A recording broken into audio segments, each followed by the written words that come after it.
롤스로이스와 무감각한 결혼식 주강도에게 결혼은 사랑의 결실이 아니었다. 그것은 사업이었다. 그의 아버지는 한때 장난을 설득해 결혼하면 롤스로이스 팬텀 한정판을 선물하마 라고 말했었다. 그 순간 주강도의 눈은 탐욕스러운 불꽃으로 타올랐다.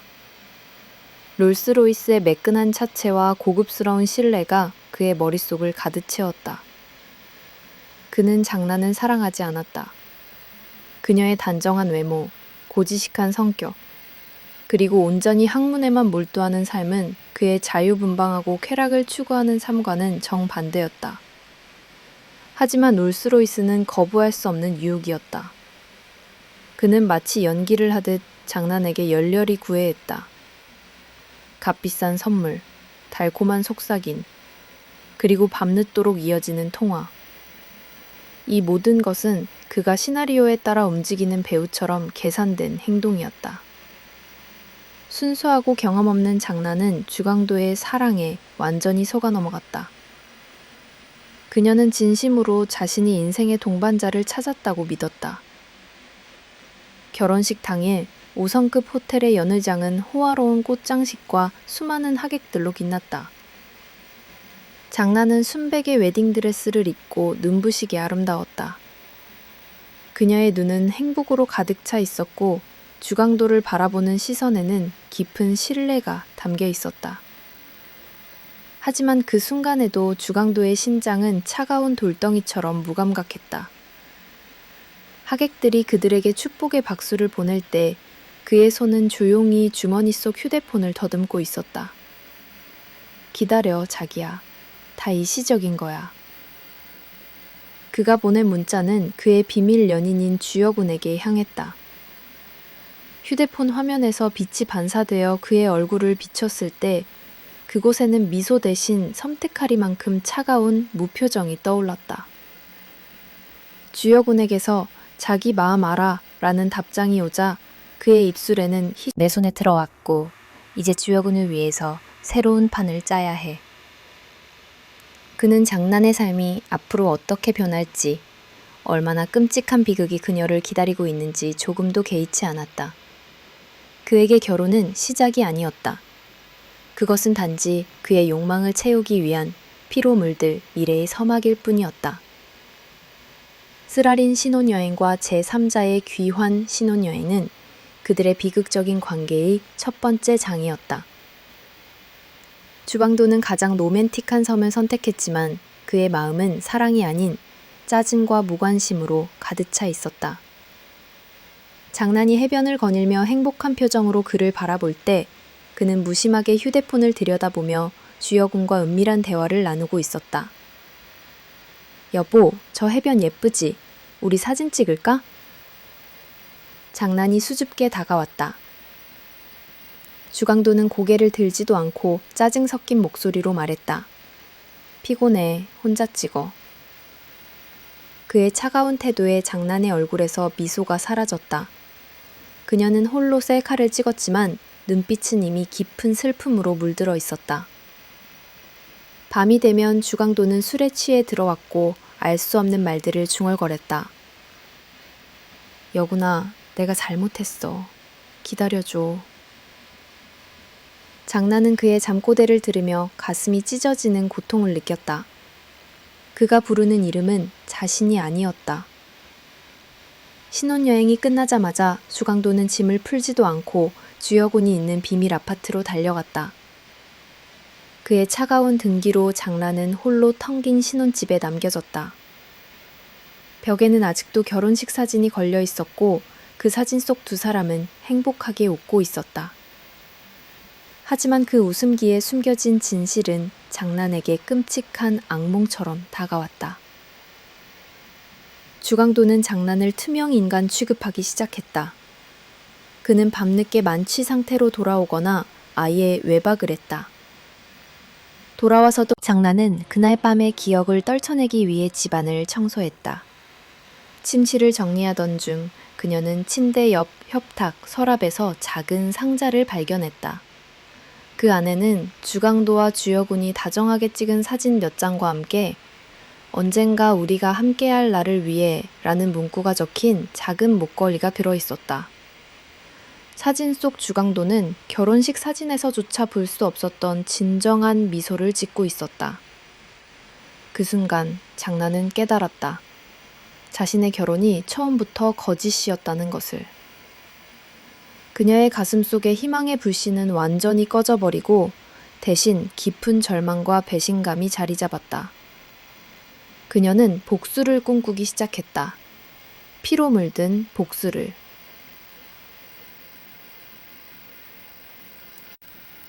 협박과 운명적인 만남. 장난의 손은 공포와 분노로 떨렸다. 침대 옆 서랍에서 발견한 주여군과의 사진은 단순한 증거가 아니었다. 그것은 그녀의 행복한 결혼 생활이 사실은 조작된 연극이었다는 잔인한 진실을 낱낱이 보여주는 악마의 추상화였다. 그날 밤 장나는 잠 못 이루고 주강도가 돌아오기를 기다렸다.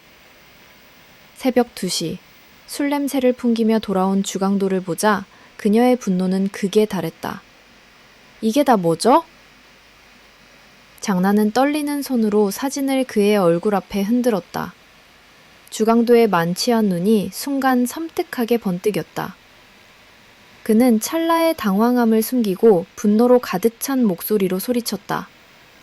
당신이 내 물건을 왜 함부로 뒤져?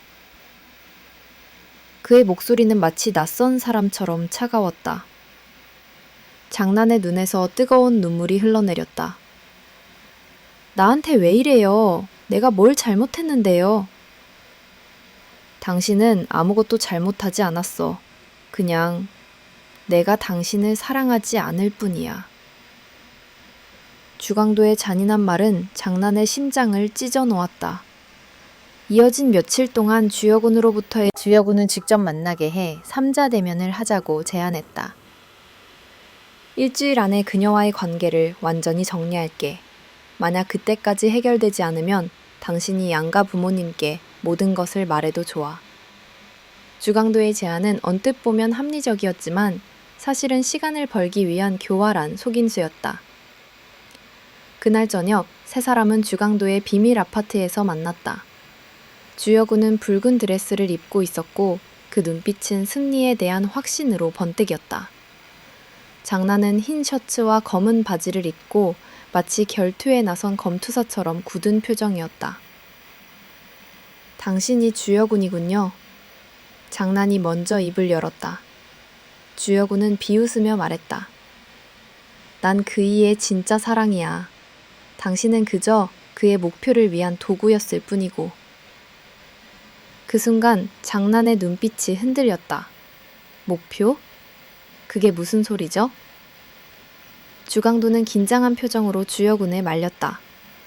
여보, 오해하지 마. 하지만 주여군은 멈추지 않았다. 그래, 그이가 널 꼬시면 롤스로이스를 받기로 했었거든. 넌 그저 그 차를 위한 키였을 뿐이야. 주여군의 잔인한 폭로는 장난의 심장을 수백 개의 칼로 찌르는 것 같았다. 그녀의 얼굴은 창백하게 질렸고 눈에서는 더 이상 눈물도 나오지 않았다. 그녀는 그저 멍하니 서 있을 뿐이었다. 그때 주강도의 휴대폰에 진동이 울렸다. 주여군의 얼굴이 순간 굳어졌다. 그들의 대화는 멈췄고 주강도의 표정은 차가운 결심으로 가득 찼다. 그는 장난을 쳐다보며 속삭였다. 난 당신에게 기회를 줬어. 하지만 당신은 너무 많이 알아버렸군. 그 섬뜩한 말과 함께 장난의 등골을 타고 차가운 한기가 흘렀다. 그녀는 그제야 깨달았다. 이들의 3자 대면은 결코 관계를 정리하기 위한 자리가 아니었다. 교통사고로 위장하기 혹은 강도 사건으로 꾸미기. 하지만 모든 방법에는 들킬 위험이 있었다. 그때 주강도가 섬뜩한 아이디어를 제안했다. 장난은 수영을 못해. 사고를 위장하기에 가장 좋은 방법이지. 그날부터 그들의 만남은 사랑이 아닌 살인 계획을 위한 은밀한 공모로 변했다. 그들은 밤마다 도심 외곽의 공원을 찾아다녔다. 특히 한적하고 인적이 드문 소석호 공원은 그들의 완벽한 범행 장소로 낙점되었다. 그들은 칠흑 같은 밤, 으스스한 분위기 속에서 이곳저곳을 돌아다니며 최적의 장소를 찾았다. 이 다리는 난간이 없으니 완벽해.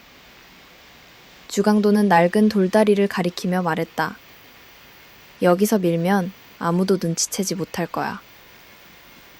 주여군은 소름 끼치는 흥분으로 그의 말에 동조했다. 정말 으스스한 곳이네. 마치 우리를 위해 만들어진 곳 같아. 그들은 단순히 장소만 물색한 것이 아니었다. 그들은 범행 시뮬레이션을 반복했다. 주여군은 인형의 끈을 묶어 호수에 던져보고 모래 뜨는 시간을 계산했다. 주강도는 물속으로 가라앉는 무게와 부유물을 관찰하며 가장 완벽한 시나리오를 구상했다. 20분 안에 구출되면 살 수 있다고 했지. 그럼 20분 후에 신고해야겠어. 그의 목소리는 냉정하고 차분했다. 마치 연극의 한 장면을 연출하듯 그는 자신의 행동을 치밀하게 계산하고 있었다. 그들은 호수 주변에 설치된 폐쇄회로 CCTV 카메라의 위치까지 꼼꼼히 파악했다. 공원 내의 CCTV는 대부분 입구와 주차장을 향하고 있었고 호수 주변에는 거의 없다는 것을 확인했다.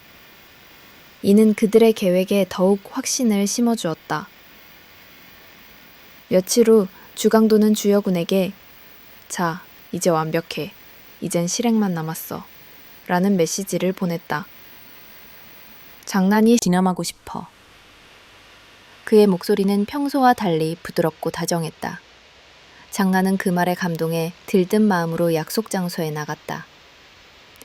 그녀는 화사한 원피스를 차려입고 오래간만에 느껴보는 설렘에 가슴이 벅찼다. 레스토랑은 조용하고 분위기 있었다. 주강도는 장난을 보자마자 오늘 정말 예쁘네 라고 칭찬하며 그녀의 손을 잡았다. 그 손길이 장난에게는 너무나 따뜻하게 느껴져 그동안의 차가운 기억들이 녹아내리는 듯 했다. 그녀는 그가 정말로 마음을 돌렸다고 믿었다. 하지만 그 미소 아래에는 차가운 사리가 숨겨져 있었다. 주강도는 와인 2병을 주문하고 장난에게 끊임없이 술을 권했다. 기념일인데 많이 마셔야지. 장난은 평소 술을 즐기지 않았지만 그의 권유를 거절할 수 없었다. 주강도는 와인 1병을 순식간에 비우고 2번째 병을 따는 척하며 섬뜩한 일을 꾸몄다. 그의 오른손은 와인병을 잡고 있었고 왼손은 테이블 아래로 내려가 주머니 속에서 작은 유리병을 꺼냈다. 그 안에는 무색 무취의 액체가 담겨 있었다. 강력한 수면제였다. 주강도는 장난이 메뉴판을 보고 있는 찰나의 순간 능숙하게 수면제를 그녀의 와인잔에 따랐다. 액체는 와인과 섞여 흔적도 없이 사라졌다. 이 와인 향이 정말 좋네. 여보, 마셔봐.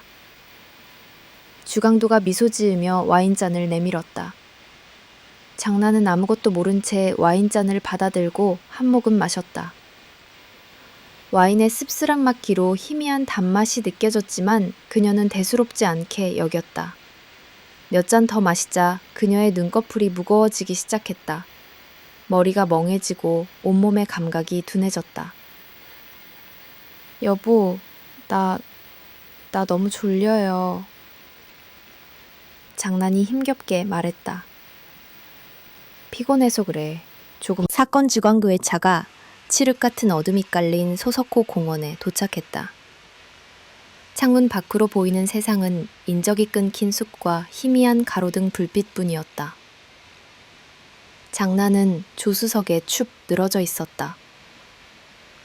그녀의 의식은 이미 수면제에 의해 잠식되어 가끔씩 흐릿한 신음소리만 새어나올 뿐이었다. 주강도는 차에서 내려 조수석 문을 열었다. 일어나. 여기서 좀 걸으면 정신이 들 거야. 그의 목소리는 차분했지만 그 속에는 섬뜩한 냉기가 감돌고 있었다. 그는 장난의 축 늘어진 팔을 잡아 일으키고 그녀를 차에서 끌어내렸다. 장난의 몸은 꼭두각시 인형처럼 힘없이 끌려갔다. 그녀의 발은 흙바닥에 끌리며 거친 소리를 냈다. 주강도는 그녀를 호숫가로 이끌었다. 달빛조차 없는 밤하늘 아래 호수는 검은 늪처럼 깊고 어두워 보였다. 그는 이전에 계획했던 대로 난간이 없는 낡은 돌다리 쪽으로 향했다. 다리에 다다르자 주강도는 장난을 다리 한가운데 세웠다. 그녀의 눈은 반쯤 감겨 있었고 주강도의 얼굴을 희미하게 인식하는 듯했다. 여보, 여기 왜... 장난이 힘겹게 물었다. 그녀의 목소리는 갈라져 있었다. 주강도는 대답 대신 차가운 미소를 지었다. 그의 눈에는 일말의 연민도 없었다. 오직 잔인한 결심만이 가득 차 있었다. 그는 그녀의 어깨를 잡아 호수 가장자리로 밀었다. 장난은 다리 미끄러지는 것을 느꼈다. 공포에 질린 그녀의 눈이 크게 뜨였다. 그녀는 자신의 눈앞에 있는 사람이 남편이 아니라 차가운 사리를 품은 악마라는 것을 그제야 깨달았다. 안 돼! 그녀의 절규는 칠흑 같은 밤하늘 속으로 허무하게 흩어졌다. 주강도는 그녀의 등을 있는 힘 멈추고 휴대폰을 꺼내들었다. 정확히 20분이 지났다. 그는 무덤덤한 표정으로 호수를 떠났다. 그에게 장난은 더 이상 살아있는 존재가 아니었다. 그녀는 그저 그의 인생에서 제거해야 할 성가신 장애물에 불과했다. 그가 떠난 뒤 차가운 밤바람이 호수 위를 쓸고 지나갔다. 호수 밑바닥에 잠든 장난의 시신은 그녀의 마지막 비극을 침묵 속에 영원히 간직하게 될 것이었다. 잔인한 거짓말과 완벽한 연극, 장난의 몸이 호수 속으로 완전히 사라진 뒤 주강도는 냉정하고 침착하게 계획의 다음 단계를 실행했다. 그의 심장에는 죄책감이나 후회라는 감정이 조금도 자리 잡지 않았다. 그에게 이 모든 것은 그저 완벽하게 짜여진 한 편의 연극에 불과했다. 호수를 떠나기 전 그는 일부러 낡은 돌다리 위에 장난의 핸드백을 떨어뜨렸다. 마치 그녀가 실수로 물에 빠진 것처럼 보이게 하기 위함이었다.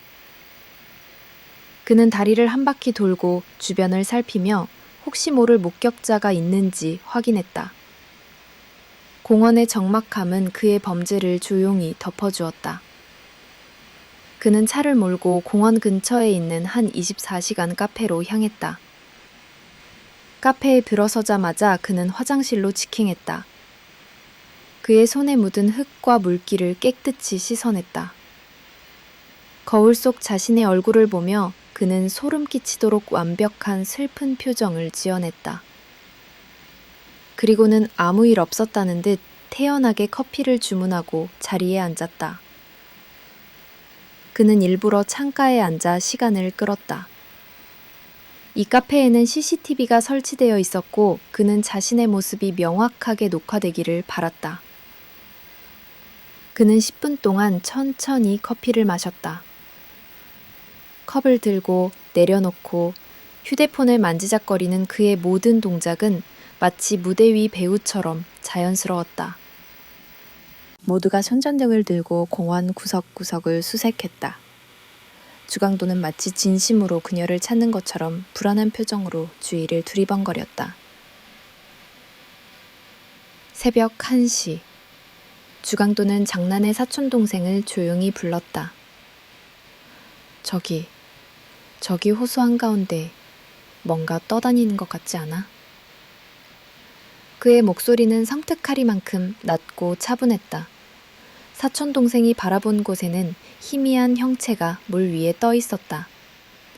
주강도는 마치 자신도 믿을 수 없다는 듯 설마 장난일 리가 라고 소리치며 손으로 입을 막았다. 그리고는 재빨리 사촌동생에게 말했다. 형, 경찰한테 가서 저걸 좀 확인해달라고 부탁해줘. 그는 직접 나서지 않았다. 마지막 순간까지 자신이 범인으로 의심받지 않도록 모든 것을 계산하고 있었다. 경찰이 그 물체를 건져 올렸을 때 그것은 바로 장난의 시신이었다. 모두가 비통한 울음을 터뜨렸지만 주강도의 눈은 건조했다. 그는 시신을 바라보며 깊은 한숨을 쉬는 척했지만 그의 눈빛은 이미 다음 단계를 준비하고 있었다.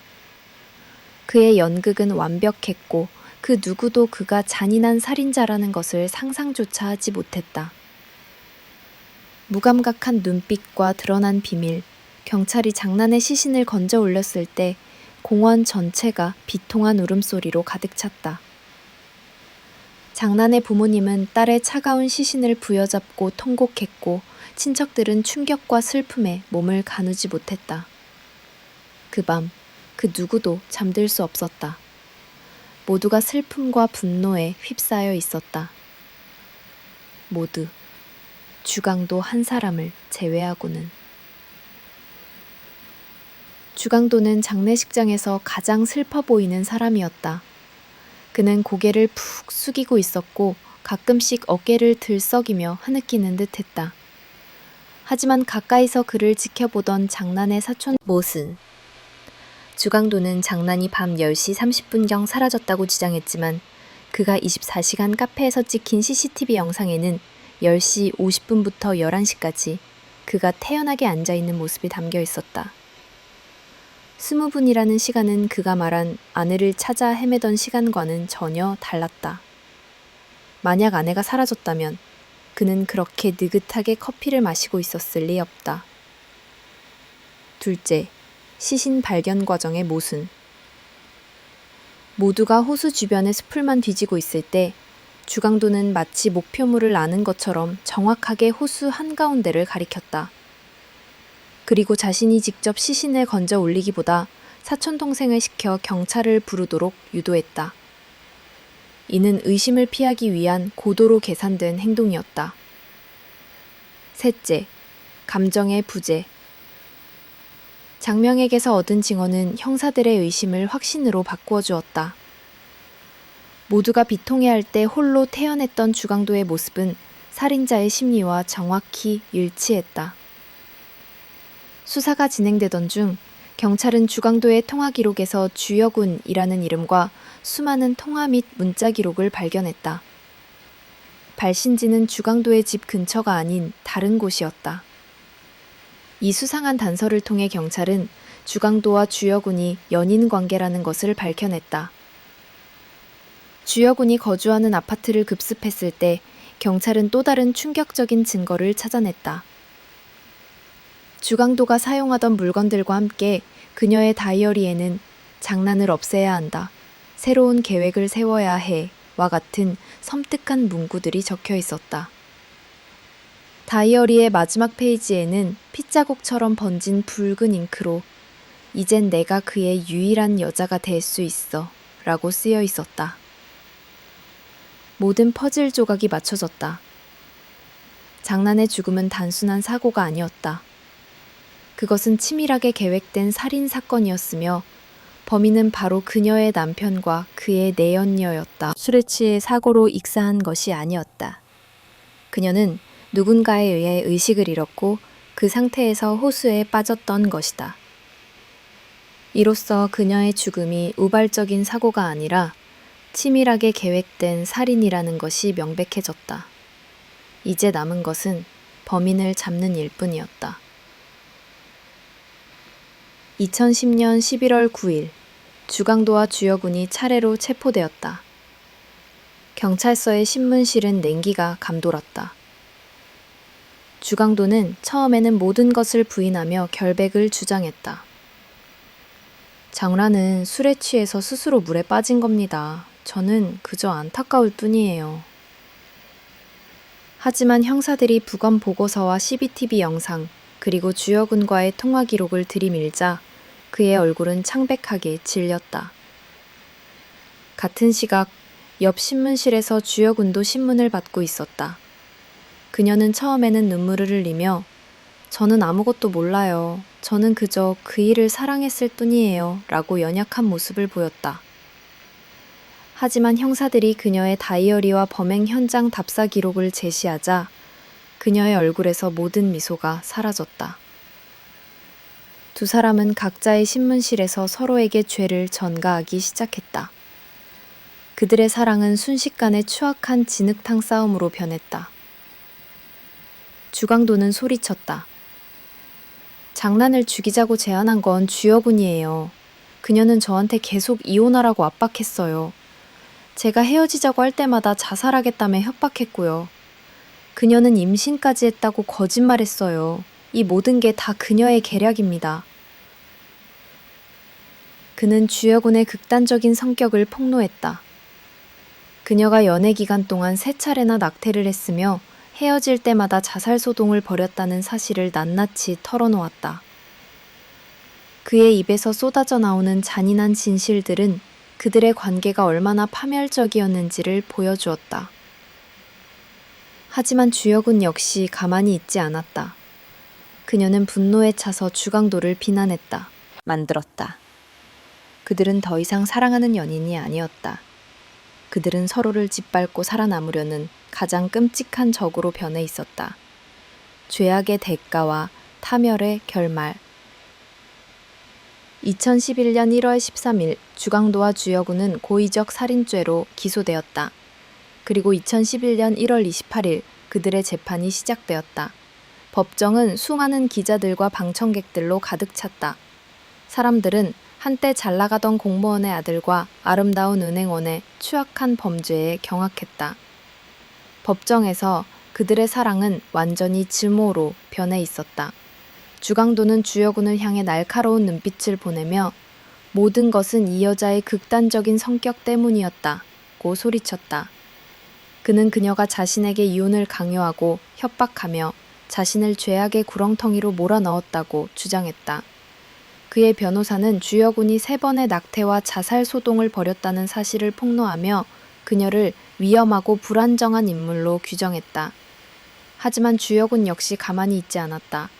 그녀는 눈물을 흘리며 그이는 처음부터 저를 이용했어요. 저에게 사랑을 속삭이면서도 결국 그의 부와 명예를 위한 도구로 생각했죠. 그는 저를 조종했고 그의 잔인한 계획에 제가 참여하도록 만들었어요. 저는 살인을 원하지 않았어요. 단지 그이가 시키는 대로 했을 뿐이에요. 그들의 진술은 진실과 거짓이 뒤섞여 있었다. 그러나 검찰은 이미 모든 증거를 확보한 상태였다. 장난의 부검 보고서, 그들이 주고받은 범행 계획 문자, CCTV 영상, 그리고 주강도가 태연하게 하품을 하던 모습까지. 모든 증거들은 그들이 한치의 망설임도 없이 오직 자신들의 욕망을 위해 한 사람의 생명을 잔혹하게 짓밟았다는 것을 증명했다. 재판장은 이들의 추악한 싸움에 분노했다. 피고인들은 한 사람의 목숨을 빼앗은 후 서로에게 책임을 전가하며 지여군은 차가운 교도소 감옥에서 그녀의 남은 생을 보내게 되었다. 그녀의 삶은 롤스로이스라는 물질적인 욕망과 잘못된 사랑, 그리고 결국 파멸로 이어진 끔찍한 선택들로 인해 영원히 갇히게 되었다. 이 비극은 세상에 충격을 주었다. 주강도의 욕망과 주여군의 병적인 집착이 한 가정을 파괴하고 한 사람의 젊은 생명을 앗아갔다. 그리고 그들의 모든 탐욕은 결국 허무한 파멸이라는 대가를 치르게 되었다. 공허함만이 남은 그들의 마지막은 물질적인 욕망과 이기심이 얼마나 무서운 결과를 초래할 수 있는지를 보여주는 섬뜩한 경고로 역사에 남았다.